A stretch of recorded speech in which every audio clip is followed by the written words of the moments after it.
Hi, welcome to my channel, Heart Disease Diaries. My name is Nicole. In today's video, I wanted to give you an update about how my Mayo Clinic appointments went. If you're new here to my channel, my name's Nicole, and I have a mechanical mitral valve, and I had it replaced March 2015. It was my fourth open heart surgery. And since having that mitral valve replacement, I continue to have, unfortunately, small cluster strokes. This started happening in 2020 and again in 2021. Then I went to Mayo Clinic in 2021 and they gave me two treatment options, warfarin and Plavix, or have a fifth open heart surgery to remove the mechanical mitral valve and to replace it with a tissue valve. So I have had medical stability, no microhemorrhages or ischemic strokes for like 2.5 years, but unfortunately on May 27th, I had two strokes on my cerebellum. So I reached out to my treatment team at Mayo Clinic and I recently saw them, and so I want to provide updates. So let's get into it.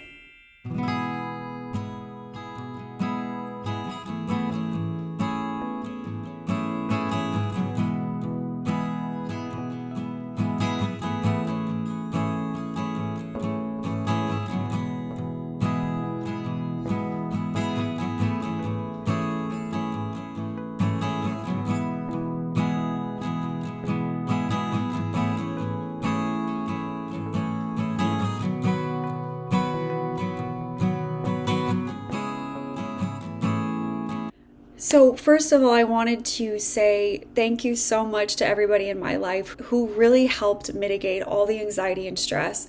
I can't tell you how much I felt emotionally held and loved during this process by my mom, who drove me there, by my baby brother Jackson, and by my family, and by my friends. My friends have kind of been in the trenches with me, listening to my fear, my anxiety, my trepidation. And I had friends visit me in the hospital.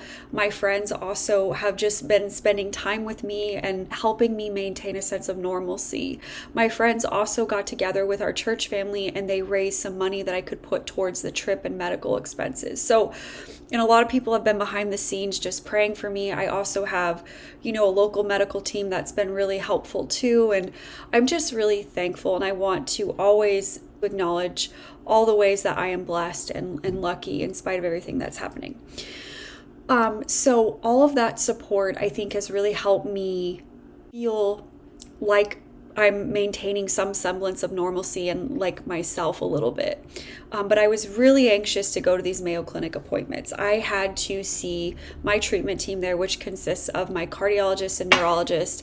I also had to get some tests there, and I met with a heart surgeon. The meetings with surgeons, in my experience, has always been very impersonal. They're very detached, and they just kind of have to maintain that distance. But the surgeon that I met with was so kind and reassuring. He said, yes, this is a complicated situation, but if you need me for the surgery, I'm here.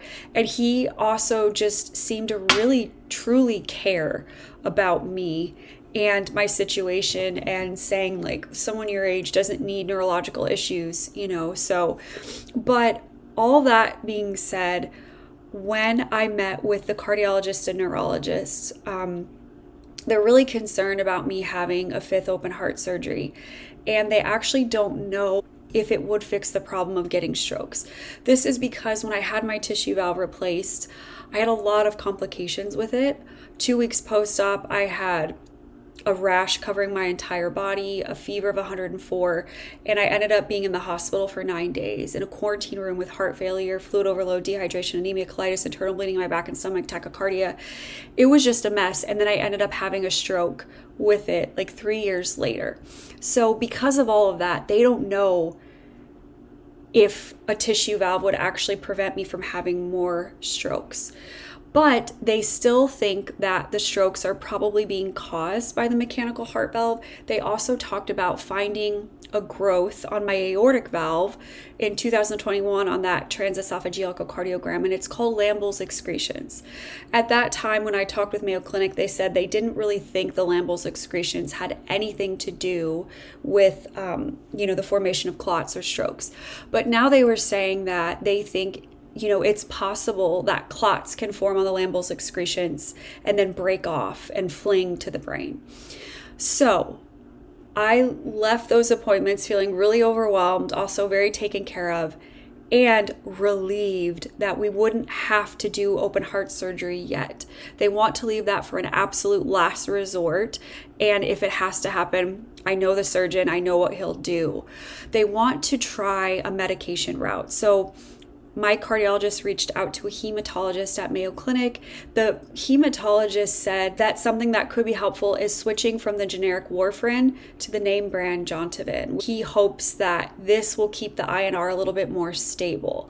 Another thing that they recommended is they want me to get a genetic blood test to see if the Plavix is actually an effective antiplatelet for me. If it is, they might add a third antiplatelet like aspirin, an adult aspirin or maybe 2 baby aspirins. So that would be a triple blood thinner medication route. The neurologist did say he was a little reluctant to do that because he wants me, to be healthy and not have any sort of risks for microhemorrhages for 10 years, 20 years, and things like that. So all that to say, I'm so relieved that I do not have to have open heart surgery at this time, because I truly went into these appointments preparing myself to talk about open heart surgery and the risks. I have also been reaching out to other hospitals. I talked about this in one of my videos, Atlanta, Georgia, where my pediatric cardiologist is, to reach out to his structural heart team, because I wanted to know if I could get a different type of heart surgery rather than open heart. But now, since I have this option of just the blood thinners, I don't know if I necessarily need to consult with other cardiac teams. At the same time, I think there is utility in it, especially if I can ask them their perspective on the Lanble's excretions. When I went to these appointments, there was a theme of feeling taken care of and really assured that they were listening to me, that they want the best for me. There was also this theme of future orientation, helping me think about who I'm going to be in 5 years, 10 years, and 20 years.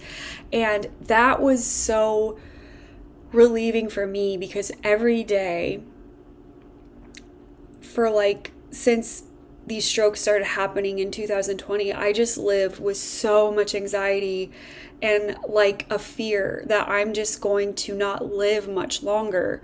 And I just get so worried about that. And it really thwarts my plans. It's hard for me to think about the future because I've just been stuck in this survival mode. Don't get more strokes, don't get more bleeds in the brain. And even though I don't know if this treatment option will work, hearing them talk to me about 10 years down the line, 20 years, maybe 30 years was really helpful. And it really is something I've been thinking about so much since I've been back.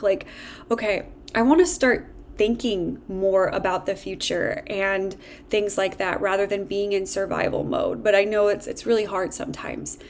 But I'm just so thankful to be back home. I'm so thankful for your support and encouragement, leaving me messages in the comment section and some emails. I'm so thankful for the people in my life, and I'm really thankful for my treatment team. I'm so happy to tell you this news that I'm not going to get open heart surgery, that we're going to try a new medication route that will hopefully work. But I am just going to continue to pray and try to do all I can to remain healthy and just be careful, especially if I'm on 3 blood thinners. But I really wanted to just share this update with you, and I'm sorry it's a little long-winded. But as always, thank you so much for watching. Have a good day.